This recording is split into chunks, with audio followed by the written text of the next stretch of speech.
back to Saratoga, take me back where I was born. This tiny town of almost 600 grows by many times that size one weekend a year, as more show up for this event than those who actually live here.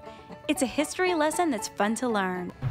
We're here to kind of recreate history. You actually get involved and forget where you're out here. The gunfire, the horses, the sounds. I can imagine. It all becomes real to you, and you kind of forget what's going on around. And it didn't take long until I was being recruited. Oh, I'm getting a first-hand lesson here. This is nothing like hands-on war training. Yes, it's hands-on history. That's why we're here. I love this. Now, you're going to cock this back. That's half cocked. You pull that trigger, nothing's going to happen. Don't go off half cocked. Okay. This is a killer, so don't pull the trigger till I tell you. Ready, aim, fire. Woo! Don't drop it. Down. Right there. Welcome to the Army. $50 handbill. Well, thank you, sir. There you are. That was easy enough, but I'm officially enlisted. Well, thank you very much. Well, how was my pleasure. shot? My pleasure. Your shot was just fine. It was Excellent. good. I got I'm him. gonna hang on to this.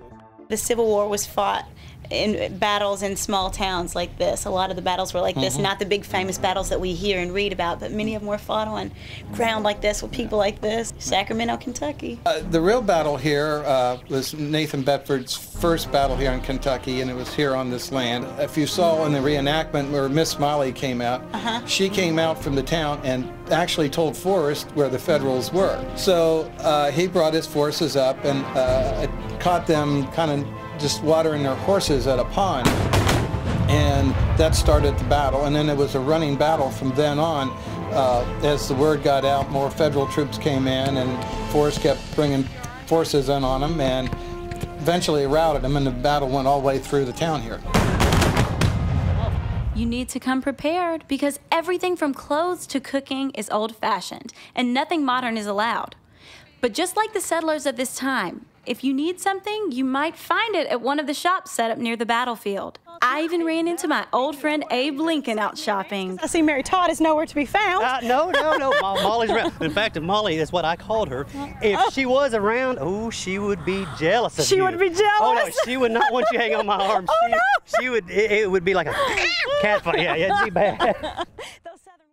So it's 1822, and you walk into this bedroom and you can really feel what it would be like to sleep in this home and sleep in this bedroom. And I can only imagine what it would be like to sleep here when it was really hot. I mean, how hot they must have been, and really cold, piling all these quilts on, and it's unbelievable. You can really feel what it would be like to be in this period. And then you look out the window of this historic home feeling like this, and you see a yard sale, and it brings you right back to today. I want this. Will you set it over there for me? You can find just about anything for sale here, from clothes to cars. But if one man's trash is truly another man's treasure, this is where you hit pay dirt. And the prices? Well, you can buy some things for a song and a dance. Or at least a song. Literally. That saved a wretch like me. I once was lost, but now I'm found. Was blind, but now I see. Thank you. So we're here at a typical festival here in Henderson, Kentucky. It's a car show, and it is the award ceremony, so I have to be really quiet because they are serious about their cars, I can tell. If you have a car, it should be red. If you have a... Ooh, I see which one I'll pick. If I could pick any car in this car show, this one, for sure. You got gas money, you can go to any car show you want to, see? They had 8 people from outside the United States brought cars over. The furthest one came from South Africa. You're just competing for a trophy. A few of them you'll get a little money, you know. Yeah, you couldn't get enough money to pay for it. And even if you don't get a trophy, everybody drives away a winner. Sweet tea is a Southern tradition, but the Tea Cafe in Henderson, Kentucky is anything but traditional. I know that the relaxing part of tea has helped me not kill a few people. I know that. And so I've sit down, and when I've had things in my mind, I've made me a cup of tea, and I go through the ritual. I set my table, like, you know, and I do my thing. And by the time you boil your water and you brew it for 3 minutes, you really forgot what you were really mad about. Just smell this. Just do a little air whip of this oolong. Oh my gosh. Now, we will. I know why it's called oolong. No. Oolong. Oolong is, it's a pretty word too. You ooh for a long time after you smell it. I never thought of that. I might have to use that now. Oh, I'm sure you that was ooh really... for a long time. There we go. Okay, this is just so you can sip a little bit of this. Oh, that's so... And there you your little sip. Thank you. We're doing this supposed to hold it? This just like you want to right there. This is Southern. We're Americanizing this, so we don't have to do it any certain way today. We're nice Southern ladies. So. We're Americanizing this. This is the Southern way. This is the way Kentucky women do it. But you just kind of sip on it, smell a little bit of it first, and then you kind of. Well, it turned out pretty good.